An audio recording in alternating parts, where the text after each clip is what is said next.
3 invités avec nous chaque soir pour décrypter les mouvements de la planète marché. Andrew Etherington est avec nous ce soir, responsable de la gestion diversifiée chez AXA IM. Andrew, bonsoir. Bonsoir. Merci beaucoup d'être là et ravi de vous accueillir dans cette émission aux côtés de Sébastien de Paris-Sorvitz. Bonsoir Sébastien. Bonsoir. Directeur de la recherche de LBP AM et de Zakaria Darwish. Bonsoir à vous Zakaria. Bonsoir Grégoire. Merci d'être là. Vous êtes responsable des solutions taux et crédit de CPR Asset Management. C'est le sujet que je mets à la une à l'occasion du Forum économique de Davos. Beaucoup de banquiers centraux sont présents. Les réunions de banque centrale, pour les premières de l'année en tout cas, reprennent à partir de la semaine prochaine. Qu'est-ce qu'on peut dire du calendrier, de la manière dont le calendrier des anticipations de baisse de taux évolue ces derniers jours, Zakaria, au rythme des données économiques, bien sûr, et au rythme du discours, des prises de parole des banquiers centraux? Oui, on voit que les banquiers centraux sont finalement montés à la charge pour essayer de calmer la ardeur, ou en tout cas l'impatience de pricing de marché sur l'amplitude des baisses qu'on aura sur l'année. Donc en fait, on peut y voir un signal, entre guillemets, positif pour les investisseurs, parce que finalement, les banquiers centraux confirment que la hausse des taux est finie, confirment qu'il y a baisse des taux à l'horizon. Mais là où il y a un plus gros débat, et c'est là où les banquiers centraux font bien de ressouligner cette dépendance par rapport aux données, c'est que finalement, l'amplitude de cette baisse de taux est leur semble quelque peu prématurée. Oui, voilà, ça. Tout à fait. Oui, oui. Et là, effectivement, comme ça a été souligné, par exemple, dans les minutes de la BCE qui sont sorties ce matin, ou dans les différentes déclarations des banquiers centraux, d'ailleurs des deux côtés de l'Atlantique, c'est que, en fait, ce pricing de marché-là, finalement, il induit des conditions financières qui se détendent et du coup, par effet de boule de neige, peut avoir un impact sur l'inflation. Et donc, c'est dans ce cadre-là que les banquiers centraux sentent que c'est dans leur devoir, dans leur mandat, de venir pousser contre ces anticipations de marché. Est-ce que le discours passe ? Est-ce que ça fonctionne ? Est-ce que la parole des banquiers centraux, à ce stade, est encore un peu écoutée par les marchés, les investisseurs ? On va dire partiellement, voire même très partiellement, parce que finalement, ils indiquent une baisse de taux, on va dire, plutôt pour la deuxième partie de l'année. Mais quand on voit le pricing de marché, oui, il y a de moins en moins de probabilités d'attente de baisse des taux dès le mois de mars. D'accord. Mais on est toujours dans une anticipation globalement entre mars et avril, que ce soit pour la Fed ou que ce soit pour la BCE. Donc on va dire mission partie accomplie, mission pas complètement accomplie, mais il y a par exemple les chiffres d'inflation qui viennent aussi rappeler ça et aident les banquiers centraux dans ce combat contre le pricing de marché. Qu'est-ce qui fait que les banques centrales vont peut-être avoir dans les prochains mois un niveau de confiance plus important dans le phénomène et la mécanique de désinflation devant nous, Sébastien? Qu'est-ce qu'on attend comme données, typiquement notamment côté zone euro, puisque Philippe Lane, Christine Lagarde évoquent comme horizon le mois de juin. Qu'est-ce qui, d'ici le mois de juin, permettrait à la BCE d'avoir un degré de confiance plus important dans l'idée qu'elle va pouvoir baisser les taux sans provoquer de résurgence de l'inflation? Bon, tout d'abord, la difficulté pour tout le monde, et ça fait 2 ans qu'on est dans cette situation, si ce n'est 3, déterminer, en tout cas définir la dynamique de l'inflation était très difficile. Au départ, beaucoup pensaient que tout était temporaire, y compris les banquiers centraux. Puis après, on s'est dit non, il faut taper très dur sur l'économie pour calmer une inflation très élevée. Et donc, dans la descente, il y a 2 thèses aujourd'hui, ou plus 2 équipes. Toujours l'équipe temporaire, où tout s'efface très vite. Et dans la Fed, je pense qu'il y en a certains qui penchent là-dedans. À la BCE, il y en a très peu. Et la vraie question, c'est qu'est-ce qui va nous indiquer que finalement le camp de ceux qui pensent qu'il y a quand même des chocs de demande et qui fait que l'inflation va être plus dure d'être calmée à la fin. Villeroy de Gallo, pour ce qui est de la BCE, nous a dit que d'après lui, c'est pas plus dur à la fin qu'au milieu ou au début. On verra. Mais quels sont les indicateurs ? Et comme on n'a pas de modèle qui soit fiable, en tous les cas, on a l'impression que tout le monde, comme disent les banques centrales, regarde les données les unes après les autres. Il y a 2 choses évidentes. La première, c'est la dynamique même de l'inflation. Et dans la dynamique de l'inflation, soit on s'arrête au headline, c'est-à-dire l'inflation totale, où il y a beaucoup d'effets dits temporaires liés au choc précédent, les goulets d'étranglement sur les biens, l'énergie. Tout ça s'est beaucoup calmé. Et là, on n'a plus vraiment l'impulsion que ça a donné avant. Et il reste cette partie qui semble un peu plus compliquée à faire baisser. Donc, suivre cette partie serait importante. Alors, là-dedans, il y a eu Powell qui a un petit peu changé la donne. Parce qu'avant, il regardait ça et apparemment, il ne le regarde plus. Et donc, c'est un des responsables de ce que tu disais tout à l'heure, c'est-à-dire de... L'assouplissement des conditions financières. Et d'alimenter cette idée qu'on peut aller plus vite dans l'assouplissement des politiques monétaires et l'effet sur les conditions financières qui joue surtout aux États-Unis. Ici, en Europe, un peu moins. Donc, qu'est-ce qu'elles vont suivre ? Cette dynamique d'inflation, est-ce qu'elle se poursuit ? Est-ce qu'il y a un chiffre magique pour dire c'est bon à 2 ou en dessous de 2, c'est bon, ça va être permanent ? Je ne pense pas. Pour ce qui est de la BCE, c'est assez clair. C'est les salaires. Ils veulent avoir une vue sur les salaires. On est proche de 5%, un peu moins, 4,7 ou 4,9 sur les salaires qui sont négociés. Il y a des statistiques suivies par la BCE. Et ils veulent voir cette tendance s'inverser. Parce que là, on n'a fait que progresser en Europe. Aux États-Unis, ça s'est déjà retourné, les salaires. Sauf que, et c'est important pour le timing, la prochaine donnée ne sera pas connue en avril. Donc, baisser les taux en avril, ça ne sera pas possible. Ça sera plutôt juin. Et on voit bien, vous le disiez tout à l'heure, Grégoire, c'est vrai que juin, c'est le consensus. Et une des raisons, c'est l'espoir de voir les salaires décélérer.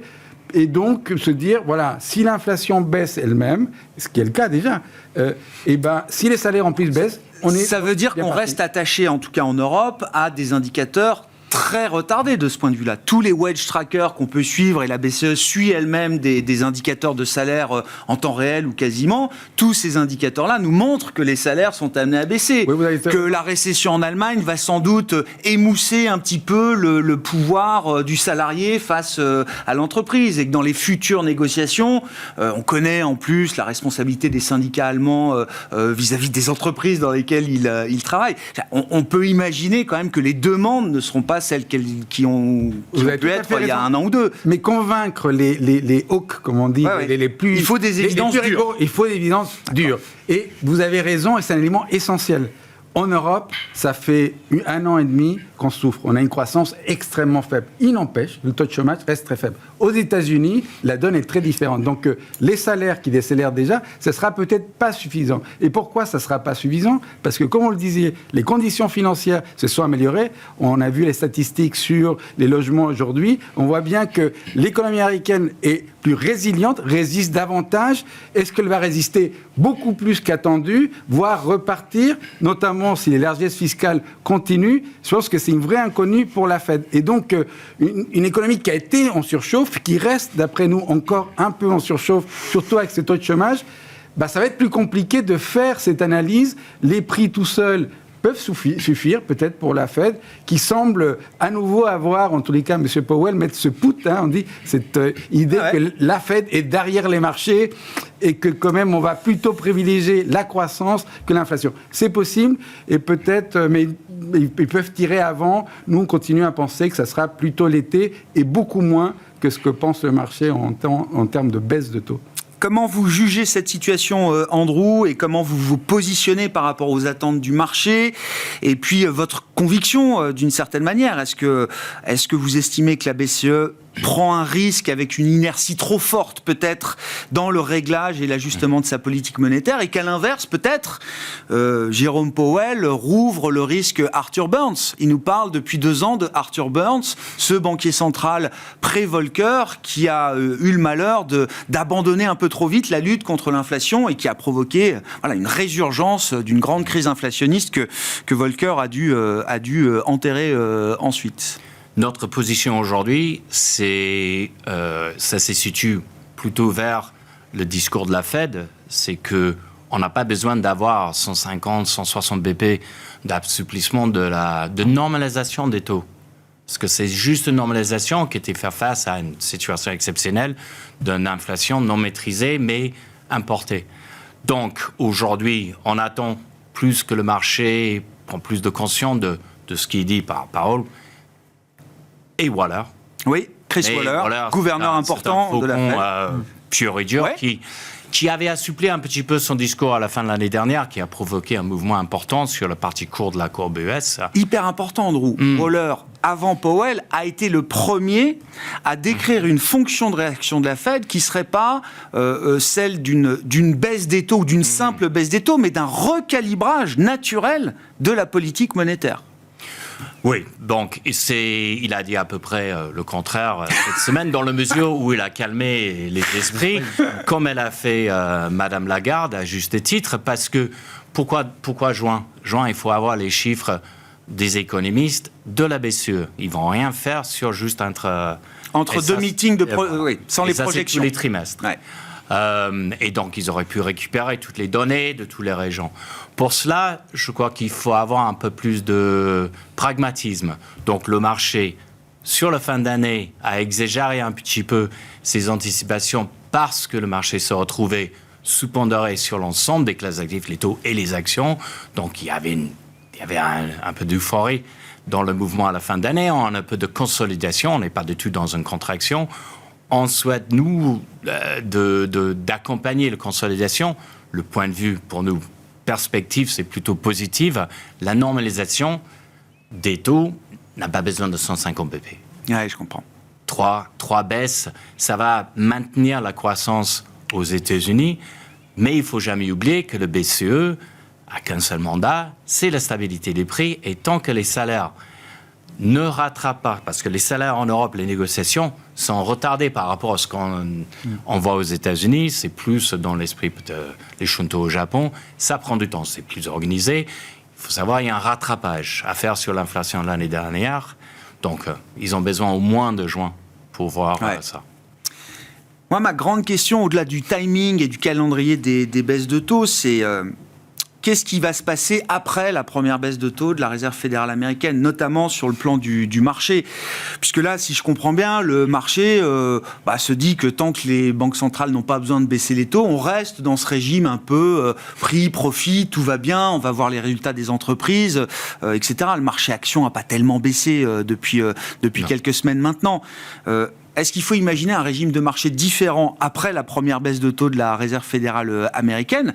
La grande question étant, qu'est-ce qui va se passer avec les 6 trillions de dollars d'encours qu'on a sur des money market funds américains, très bien rémunérés aujourd'hui, le jour où la rémunération du cash va baisser ? Où va aller cet argent ? Naturellement, ça va prendre une progression de profil de risque. Donc, pour nous, la partie courte de la courbe américaine, qui est encore inversé de 10, un peu moindre que c'était le cas l'année dernière, reste attractif. Donc, les obligations, le crédit court terme, dans les perspectives d'une croissance modeste, pas euphorique l'année prochaine, a toujours du sens. Par contre, qu'est-ce qui va être le comportement de marché ? Ça va être une réaction à la communication. Le Fed peut très bien baisser ses taux en mars, mais laisser comprendre que le rythme va être beaucoup plus conservateur. Conservateur. Oui. Et que derrière, si l'inflation reste vers 3%, on a l'idée que la corrélation restera positive entre les taux et les actions, et ça va être un peu plus compliqué. Comme on a eu en fin d'année dernière, que c'était excellent. Ouais. Le troisième trimestre, c'était un peu plus compliqué l'année dernière. Là, aujourd'hui, on constate que cette corrélation restera. Et c'est pour ces questions-là que nous sommes assez prudents sur nos positions actuellement, après avoir accompagné la hausse de la fin d'année. Ouais. C'est pas encore le temps de rallonger fortement la duration, vous dites. Soit il faut avoir un niveau plus attractif ou des éléments qu'on n'a pas aujourd'hui pour avoir plus de confiance qu'il y a peut-être un peu plus de ralentissement qui traîne dans l'économie suite à des hausses des taux l'année dernière. Ouais.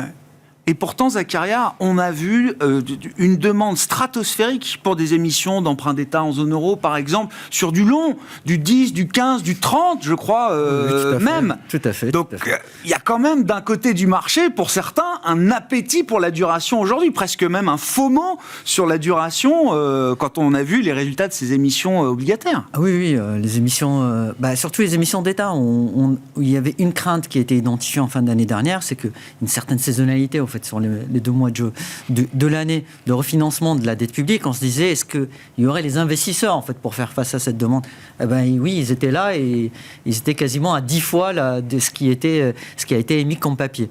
En gros, 60 milliards 550 milliards de demandes pour 60 milliards d'émissions. Ça, en fait, ça rejoint le point que vous soulignez tout à l'heure. C'est qu'il y a beaucoup de cash qui est placé sur du monétaire très court. Ouais. Et en fait, quand on se place dans une perspective d'un début de cycle de baisse de taux, on se dit, moi, si j'ai des engagements à long terme, je veux vouloir verrouiller un niveau de rendement sur la durée la plus longue possible. Et donc, ça explique quelque part, en fait, ce comportement d'investisseur. Alors après, est-ce qu'il est justifié ou pas ? Ça pose débat, ça dépend de votre scénario. Mais pour une certaine catégorie d'investisseurs, en tout cas, c'est le moment déjà de rallonger ou d'aller chercher un peu de duration. Oui, ce qui peut quand même paraître surprenant, parce que un des indicateurs très importants qu'on peut regarder, c'est le niveau de volatilité des taux. Et en fait, on est toujours dans un régime de volatilité de taux élevé depuis le début de la normalisation, début 2022. Et donc, en fait, on pourrait s'attendre à l'attente d'une normalisation sur la partie volatilité. Et puis l'autre point que vous soulignez à juste titre, c'est l'inversion de la courbe des taux. Aujourd'hui, vous n'êtes pas payé pour aller chercher loin. Non. Mais en fait, vous pouvez aller chercher loin si vous pensez que les taux d'intérêt vont baisser vite, durablement sur la partie courte, et du coup, vous sautez sur ce que vous pouvez verrouiller sur la partie longue. Ouais. Oui, ça explique qu'on ait des positionnements quand même encore chez des asset managers ou des assets assez courts sur la duration, mais que dans le même temps, on voit d'autres gros investisseurs aller chercher ces parties longues de courbes aujourd'hui sur des nouvelles émissions, par exemple. Voilà, tout à fait. Si votre horizon d'investissement est plus long que qu'est-ce que vous voulez faire du cash, si vous avez du cash en 2024, et que vous vous posez la question de où le placer, si vous avez un horizon d'un an, 2024, eh bien, soit vous mettez en monétaire, soit il faut être très flexible. Si vous avez un horizon d'investissement de 5 ans, de 10 ans, eh bien, si vous dézoomez et vous regardez sur la longueur du cycle, c'est peut-être déjà un bon moment pour verrouiller les niveaux. C'est encore des points d'entrée. Voilà, exactement. Il va aller où tout ce cash parqué sur le monétaire? Là, je reprends les 6 trillions de dollars d'encours sur les money market funds. On n'a jamais vu ça. On n'a jamais vu ça.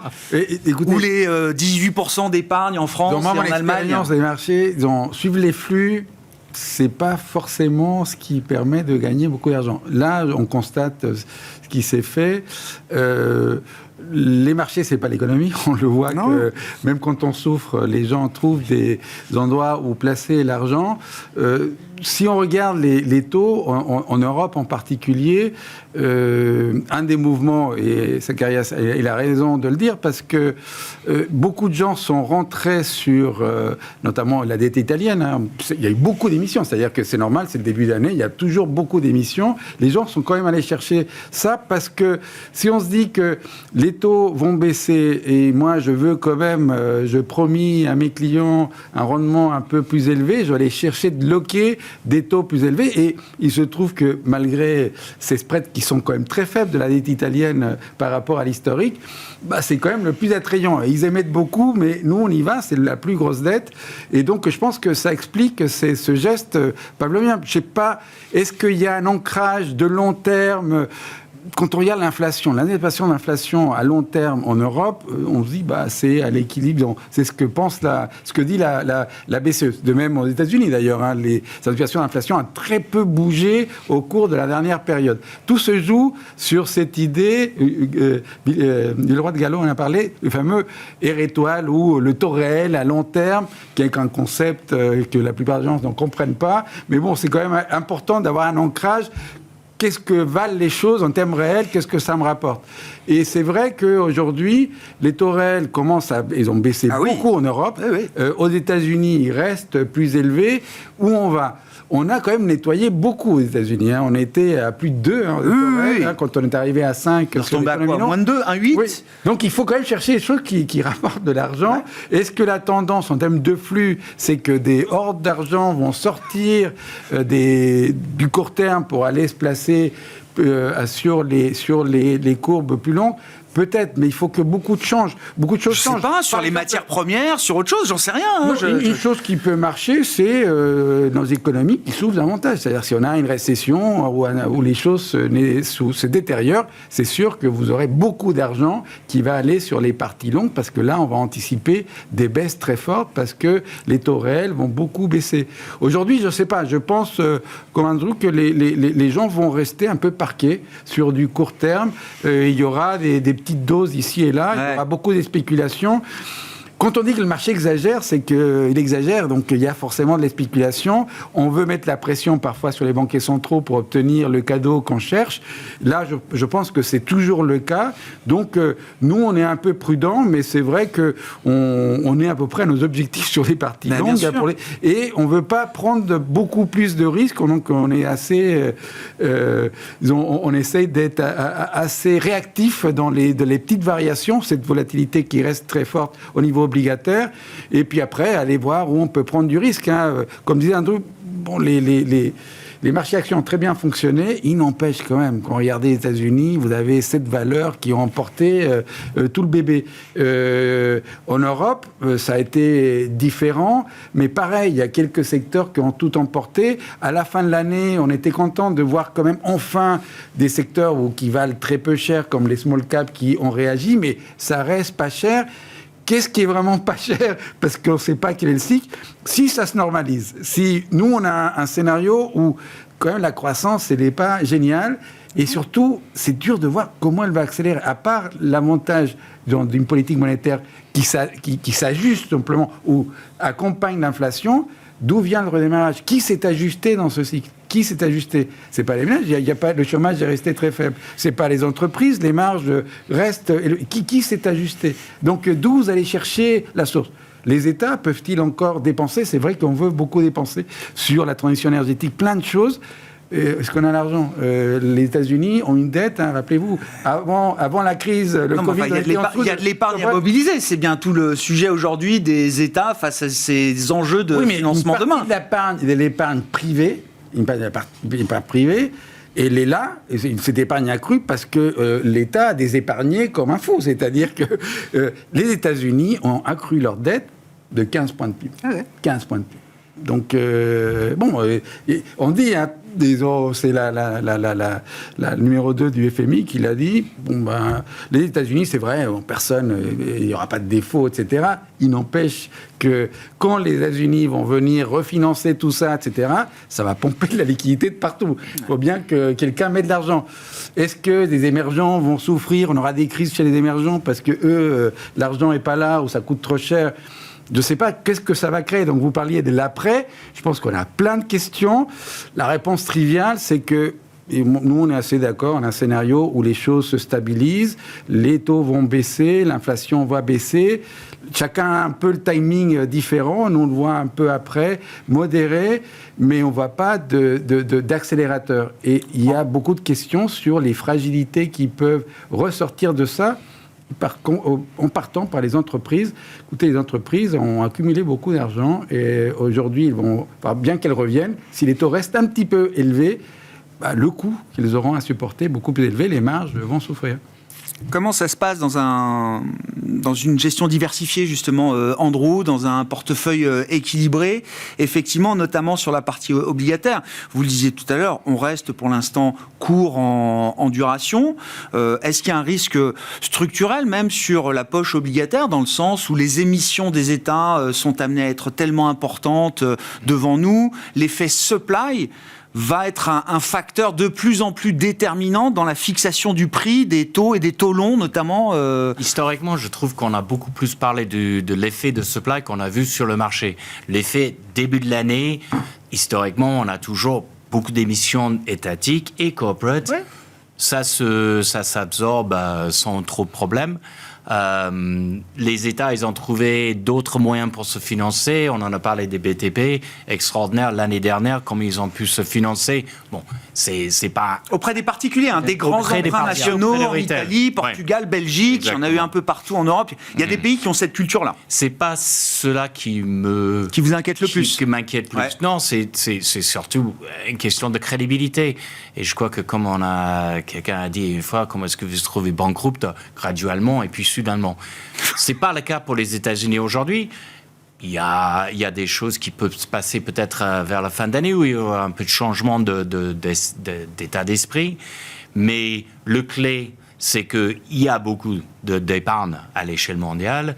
Il est encore content de se placer aux États-Unis. En Europe, il y a des puits d'épargne privée. Ouais. Je crois que ce qui devrait plus nous préoccuper aujourd'hui, c'est que, comme vous avez cité, aux États-Unis, le soutien fiscal pour l'économie l'année dernière, le déficit budgétaire, les dépenses d'IRA, qu'on n'a pas suivi en Europe. Or, je crois qu'on était un peu en avance sur l'idée.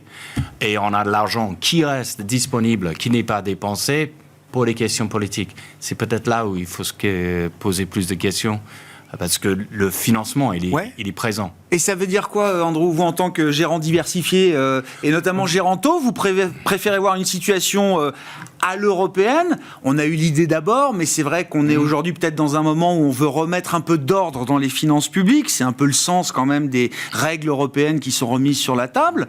Ou est-ce que vous préférez un marché obligataire comme celui des États-Unis, où il y a la question du financement, mais en face du financement, il y a de l'investissement, il y a du capex, il y a de la croissance peut-être future? Oui, il n'y a aucun problème avec le marché des dettes européen. C'est extraordinaire, comme c'est diversifié, profond, liquide. Je n'ai pas le moindre doute là-dessus et on peut se réjouir de ça. Et c'est le cas depuis quasi toujours. Ce qui m'a emmené en France déjà dans les années 90 avec le Matif. Très bon marché. Alors, non, c'est qu'est-ce qu'on fait avec la dette? C'est ça. Oui, on assainisse beaucoup l'État au niveau politique. Mais le sujet, c'est qu'est-ce qu'on fait avec ces dettes et où est-ce qu'on va l'investir pour l'avenir. Et c'est là où peut-être on a pris de retard par rapport aux États-Unis parce qu'ils arrivent à acter beaucoup plus vite que nous. Et ça, on peut espérer que cette année, il va y avoir une réponse à cela. On verra. Il y a des échéances. Il paraît qu'il y a un petit calendrier politique devant nous et qu'il y aura sans doute des moments de rendez-vous importants, y compris en Europe. On a déjà assez vite réglé la question du futur cadre budgétaire, aussi imparfait soit-il, mais on va dire que l'accord et le consensus a été trouvé.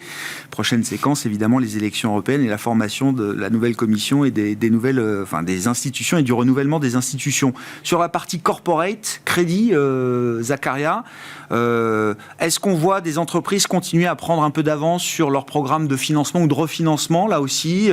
Est-ce qu'on arrive à repousser dans des conditions acceptables le mur de la dette ou les échéances de dette qui concernent les émetteurs privés? Oui, et c'est de façon assez surprenante. C'est-à-dire que, en fait, quand vous avez des doutes sur la croissance, en gros, le marché se segmente en deux: les bons émetteurs, les mauvais émetteurs. Les bons émetteurs, ceux qui n'ont pas besoin d'argent, et tout le monde veut leur prêter. On prête qu'aux riches. Il n'y a pas de problème.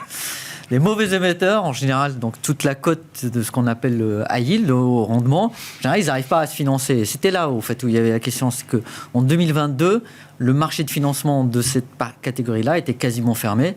2023, c'est revenu timidement, mais sur, entre guillemets, les bons élèves. Et en fait, là, on voit depuis la fin d'année, début d'année, des émetteurs avec des ratings relativement bas, c'est-à-dire simple B, qui viennent se refinancer. On voit aussi un fait nouveau, c'est un secteur pour lequel il y avait énormément d'inquiétudes, qui est le secteur immobilier en Europe, où en fait, là, pareil, il n'y avait aucune possibilité de financement. Pas plus tard que ce matin, il y a un émetteur qui est venu sur le marché, qui est vu comme étant risqué, qui a pu se financer. Promoteur, foncière, plutôt c'est logistique. Logistique, d'accord.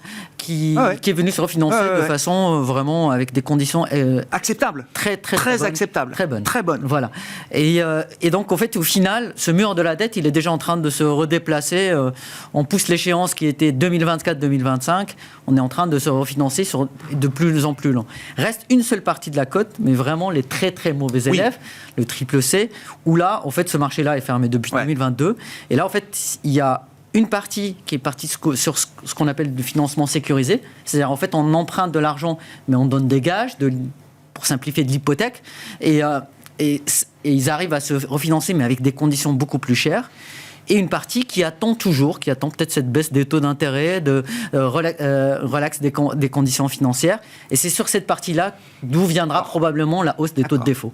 Donc, il y en a qui croisent les doigts en disant que dans 6 mois ou 12 mois, ça ira mieux et qu'ils pourront revenir sur le marché, quoi. Une partie, D'accord. Oui. Et c'est cette partie-là qui va faire venir monter les taux de défaut. Alors, si cette partie-là défaut, c'est, entre guillemets, ça ne créera pas, ce n'est pas systémique. Ce n'est pas systémique, parce que ça représente une toute petite partie de la cote. Oui, puis vous l'avez dit quand même. Enfin, moi, je retiens cette épée de Damoclès qui s'enlève quand même pour une grande partie des émetteurs cotés. Il n'y a jamais eu de diffusion du stress qu'on voit sur le triple C au segment un peu plus élevé du high yield. Ça a été toujours très bien compartimenté de ce point de vue-là. Voilà, exactement. Et du coup, quand on regarde les primes de risque de crédit aujourd'hui, on peut se dire qu'historiquement, elles sont basses, compte tenu de l'incertitude sur la croissance. Mais quand on voit en fait le non-problème ou le problème très faible de refinancement, on se dit que finalement, ça se justifie par rapport à ces éléments-là. Ouais, je voulais bien dire un mot de la Chine, je sais pas, Sébastien, il y a rien de neuf, si ce n'est que justement, il n'y a rien de nouveau, quoi. Le marché a du mal à imaginer un point bas, alors que ce soit sur le plan des actions chinoises ou même sur le plan de l'activité économique. Encore la série de chiffres hier publiés par la Chine, loin d'avoir rassuré les marchés, a même peut-être rajouté un niveau d'inquiétude. Et le Premier ministre chinois à Davos qui dit « N'attendez pas de panique stimulus venant des autorités chinoises ». Dans le modèle chinois. Mais il y a un moment d'abord sur le crédit. Je pense que c'est très important ce que dit Saria sur le profil. Justement, on parlait des flux tout à l'heure, sur le crédit. Il n'empêche que les acteurs de l'high yield sont peu venus sur le marché et de crainte d'avoir des conditions qui étaient extrêmement défavorables. Et je pense que à un moment donné, ça doit faire mal. Le problème, c'est qu'on ne sait pas comment ça peut faire mal. Est-ce qu'on va revenir sur le marché et on n'aura personne, ou le financement sera tellement coûteux pour eux qu'ils vont faire faillite, il y aura des taux de défaut. Il n'empêche que ces flux vont arriver à un moment donné. Ces boîtes vont devoir s'en été. Et ce qui est important, on l'apprend tous, c'est une dynamique qu'on n'a pas saisie. L'endettement des boîtes dans la période de taux faibles était énorme. C'est-à-dire les sorties d'high yield, etc., ce qui a été émis à l'époque, est très élevé. Et c'est pour ça, comme tu disais, 2024, 2025, 2026, c'est les murs de la dette, mais parce qu'ils sont endettés à ce moment-là à des échéances plutôt longues. Et ils ont bien fait. Maintenant, est-ce que à ces échéances, on aura à nouveau des taux très faibles et ça sera génial. Si c'est pas le cas, on n'aura pas les taux d'avant. On aura un problème. Oui, c'est ça. Oui. Si on retrouve les taux d'avant dans 2 ans, c'est qu'il y aura eu un problème. Mais c'est pas grave. Si c'est que là, le segment et tout le reste va bien, c'est pas grave. Donc sur la Chine, vous avez raison. C'est-à-dire que je pense que la messe est dite.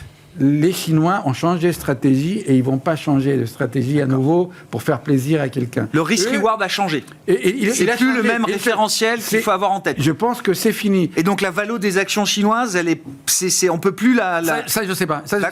Et je vais vous dire pourquoi. Mais ce qui a changé, c'est que la dynamique de la croissance chinoise, c'est ce qu'a dit Li Keqiang à Davos, c'est une dynamique dans laquelle on veut de la croissance, mais saine. Et cette croissance saine, c'est sans la boule de neige de la dette, et on veut nettoyer ce surendettement qui était beaucoup sur l'immobilier. Et donc, on ne va pas sauver l'immobilier, et donc on ne va pas croître aussi vite que certains voudraient, qu'on va relancer, pareil, à coup de crédit, même si on le fait quand même, peut-être pour des ponts qui vont nulle part, mais dans l'industrie, etc., qu'on pense qui pose moins de problèmes. Donc, ce scénario d'une croissance plus saine est bien là. Est différent. Maintenant, il y a 2 facteurs. Un, on voit bien que les entreprises chinoises ont connu une bérésina parce que l'activité n'était pas là, même si la consommation tenait et certains acteurs étaient là. Quand on regarde les profits, c'était très mauvais. Les choses repartent. Et ça, c'est positif. Et donc, on se dit quand même, les valos, c'est à 8 fois, vous payez la Chine, quand même, il faudrait les acheter. Il n'empêche qu'il y a une autre variable, et celle-là est liée au nouveau paradigme, c'est que la confiance de beaucoup d'investisseurs, outre la peur de Trump et toutes les tensions mondiales, est-ce qu'on peut investir en Chine ? Et donc, on voit bien, et ça, personne ne sait répondre à cette question. Pourtant, les Chinois continuent à accueillir des gens, ont même permis ou levé des contraintes sur les visas pour des nouveaux pays. Mais c'est fini. Donc, ils veulent s'ouvrir. Mais la confiance n'est pas là. Donc, les investissements directs étrangers en Chine étaient négatifs l'an dernier. Exactement. Jamais vu ça de ma vie. Et c'est pas une expérience, non, c'est une expérience très nouvelle parce qu'on vient de presque 30 ans maintenant de globalisation et ça, personne l'avait prévu. Et il y a plein de grosses banques qui continuent à croire en Chine, etc. On doit vivre. Donc c'est avec la Chine. compréhensible que l'aspect valorisation des actions chinoises soit pas un argument aujourd'hui qui fasse mouche et qui c'est la plus basse qui valo déclenche. qu'on ait connue. Oui, je sais, mais ça ne change rien au fait que personne n'y retourne. Donc on a eu ce sursaut là en un jour, mais moi je vois pas encore, notamment les Américains, ils ont trop peur d'y aller. On voit bien, ils ont très peur d'y aller. Où est-ce qu'on voit de la valeur dans les marchés aujourd'hui, Andrew, dans une gestion diversifiée? On a parlé taux, crédit, sur la partie action. Ça m'intéresse. Où est-ce que vous voyez de la valeur aujourd'hui? On ouvre la séquence de publication de résultats. Est-ce que c'est une séquence qui va nous aider à voir un peu mieux? Où est-ce qu'il y a de l'asymétrie? Où est-ce qu'il y a des vraies asymétries dans ce marché action entre la valorisation aujourd'hui et peut-être les perspectives bénéficiaires qu'on peut quand même espérer? Il y a une asymétrie sur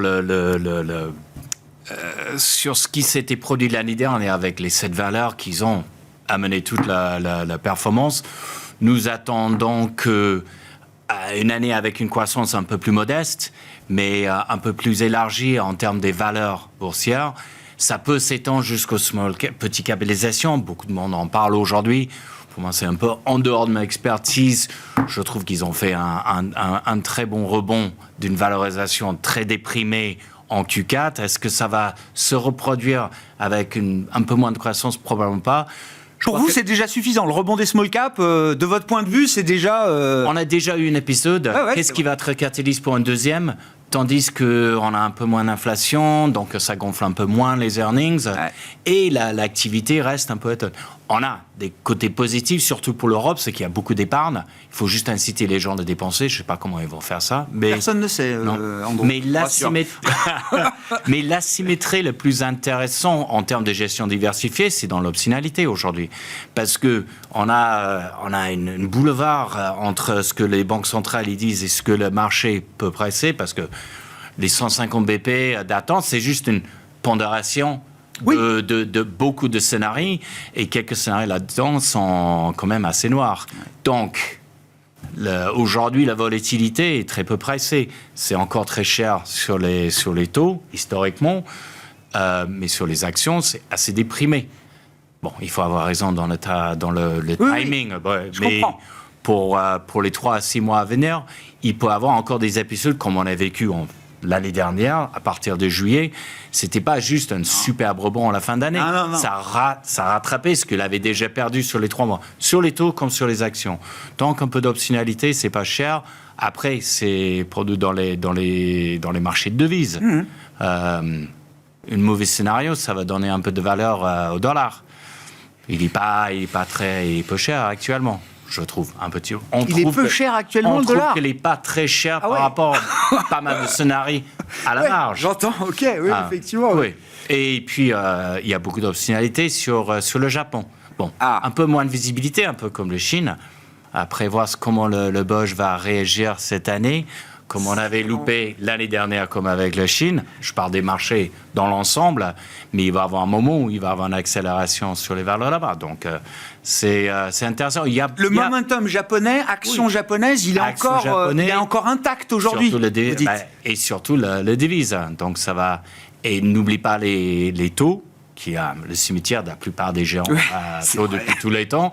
Mais aujourd'hui, on se rapproche du dernier seuil qui était défini. Bon, à 0,50, on est reparti pour 1%, mais ça laisse pas mal de marge. Donc, il y a les possibilités, il y a de l'optionnalité dans le marché. Le timing va être très clair. Zacharia, où est-ce qu'on est à l'aise? Où est-ce que vous êtes à l'aise là dans des stratégies crédit? Qu'est-ce qui vous paraît encore intéressant aujourd'hui? Puis il y a la question effectivement, est-ce que stratégie flexible versus stratégie buy and hold, sur du crédit? Eh bien, j'en ai touché un mot tout à l'heure, c'est que en fait, ça dépend de votre horizon. Si l'horizon c'est 2024. Votre buy and hold égale fonds monétaire. Voilà, fonds monétaire, ça vous paye quasiment 4%. Il faut avoir 4 ans devant soi, quoi. Voilà. Sinon, il faut rester flexible. Voilà. Et en fait, d'autant plus dans des contextes de volatilité, l'adage dit la volatilité crée l'opportunité. Mais en gros, en fait, on voit qu'il y a des excès de marché par moment et en fait, on peut venir en profiter. Tel qu'un pricing trop marqué d'un côté ou de l'autre. Après, sur la partie proprement du crédit, il y a quand même un momentum positif. Les spreads c'est pas le meilleur moment de rentrer pour aller chercher une compression encore plus forte sur les spreads, encore que sur quelques noms, il y a des choses à faire. Mais globalement, en fait, d'un point de vue de portage, c'est une bonne stratégie, c'est-à-dire de combiner du monétaire en cash avec des positions, avec des outils pour s'exposer spécifiquement sur les primes de crédit. Ça, c'est une stratégie qui est tout à fait entendable dans un scénario de croissance molle ou de faible récession. Un mot rapide. Nous, on est assez neutre. On est d'accord. Se protéger contre les scénarios très mauvais, je pense que ça coûte pas cher sur les actions. Sur les obligations, il faut être extrêmement flexible aujourd'hui, et agile dans la gestion parce que la vol est très élevée et donc bénéficier de ces volatilités est pas mal. Mais en termes d'alloc, nous, on est assez neutre. On a quand même des petits billes. J'étais négatif sur la Chine. On a quelques billes sur la Chine parce que quand même, il y a des valorisations et des entreprises qui nous intéressent. On y va. Et nous, on est plus européens. On pense qu'il y a un potentiel plus fort en Europe qu'aux États-Unis. Il y a beaucoup d'excès. C'est là où on joue nos options plutôt sur les US où l'euphorie persiste. Bon. Après, il y a les US avec les 7 magnifiques et sans les 7 magnifiques. Et la vision est un peu différente. Les US sans les 7 magnifiques, c'est à peu près ce qu'on a en Europe. Les valorisations sont plus attrayantes, même si elles ne sont pas exagérées dans les 7 magnifiques. C'est un des paradoxes. Merci à vous trois d'avoir été les invités de Planète Marché ce soir. Sébastien de Paris-Sorvitz, LBPM, Andrew Etherington, AXA IM et Zakaria Darwish, CPRM.